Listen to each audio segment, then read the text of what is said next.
Hello friends, তো আমি তমা। আপনারা সবাই কেমন আছেন? আশা করছি ভালো আছেন। আমিও খুব ভালো আছি। তো আমি আরও একটা দুর্দান্ত রেসিপি ভিডিও নিয়ে চলে এসেছি। আশা করছি এই ভিডিওটাও আপনাদের খুব ভালো লাগবে। তো শেষ পর্যন্ত ভিডিওটা দেখার অনুরোধ রইল। আশা করছি সবাই শেষ পর্যন্ত ভিডিওটা দেখবেন। কথা না বাড়িয়ে চলেন শুরু করি।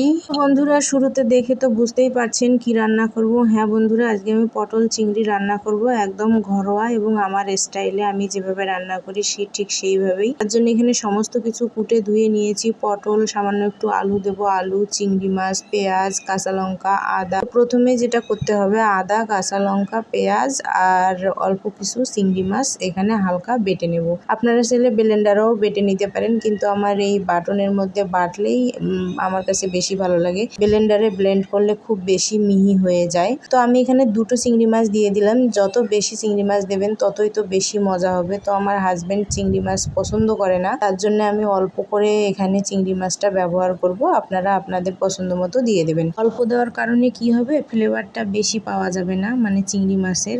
তাতে করে আমার হাজবেন্ড মাছগুলো না খেলেও তরকারিটা শুধু খাবে। তার জন্যই আমি এরকম অল্প দিয়েই রান্না করি। আপনারা যত বেশি দেবেন তত বেশি কিন্তু মজা হবে। বেশি দিয়েই রান্না করার চেষ্টা করবেন। আর এখানে পটল, আলু এসব কেটে ধুয়ে নিয়েছি। পটলটা একদম পাকা পাকা পটল ছিল। আর পাকা পাকা পটলের যে কোনো তরকারি খেতে আমার কিন্তু ভীষণ মজা লাগে, মানে পাকা পটলটাই আমার পছন্দ। তো যাই হোক, ওদিকে ওটা বেটে নিলাম আর এদিকে কড়াইয়ে তেল গরম করে পটলটা একটু ভেজে নেব, একটু না পুরোপুরি ভেজে নেব। ওই যে ঢাকা চাপা দিয়ে পটলটা ভেজে নেব। এরপর চিংড়ি মাছ আর বেশ খানিকটা পেঁয়াজ, লবণ, হলুদ দিয়ে হালকা করে ভেজে তুলে নেব। বেশি ভাজলে কিন্তু মাছটা শক্ত হয়ে যাবে, তো হালকা করে ভেজে নেব। আপনারা চাইলে আবার নাও ভাজতে পারেন। তো আমি হালকা করে ভেজে নিলাম। ও এই মাছটা খেতেই পারে না, ওর কাছে নাকি গন্ধ করে। আর আমার কাছে কি যে ভালো লাগে কি বলবো, আমার সব থেকে প্রিয়, আমার খুবই ভালো লাগে। একা আবার খাওয়ারও ইচ্ছা করে না, তার জন্য ওই মাঝে মধ্যে একটু রান্না হয় আর কি। এরপর ওই কড়াইয়ের মধ্যে আর একটু তেল দিয়ে আলুটা দিয়ে দেব। আলুটা কিছুক্ষণ ভাজা হবে। হালকা ভাজা হয়ে গেলে আলুর মধ্যে আর কিছুটা পেঁয়াজ কুচি আর সামান্য একটু পাঁচফোড়ন। আপনারা চাইলে পাঁচফোড়নটা নাও দিতে পারেন। পাঁচফোড়নটা দিয়ে আমি আবার কিছুক্ষণ ভেজে নেব। এরপর এখানে একটা ভুল হয়ে গেছে আমার বন্ধুরা, আমি ভিডিও অন করতেই ভুলে গেছি। ওই যে বেটে রেখেছি না সমস্ত কিছু, ওই বাটনাটা দিয়ে দিয়েছি, আবার পরিমাণ মতো লবণও দিয়ে। তারপর আমার মনে হয়েছে যে আমি ভিডিও অন করতেই ভুলে গেছি। তো যাই হোক, ওই যে বেটে রাখা সব কিছু দিয়ে লবণ দিয়ে আরও কিছুক্ষণ ভেজে এবার আমি গুঁড়ো মশলা, লঙ্কার গুঁড়ো, কাঁচা লঙ্কাও কিন্তু দিয়েছি, একটু ঝাল ঝাল হবে তো একটু শুকনো লঙ্কার গুঁড়োও দিলাম, আর জিরের গুঁড়ো, হলুদ গুঁড়ো পরিমাণ মতো দিয়ে সামান্য একটু জল দিয়ে এবার মশলাটাকে সুন্দর করে কষাতে হবে যতক্ষণ না তেল উঠে আসতেছে ততক্ষণ। তো এই যে আমার মশলা কষানো কিন্তু হয়ে গেছে, তেল উঠে এসেছে।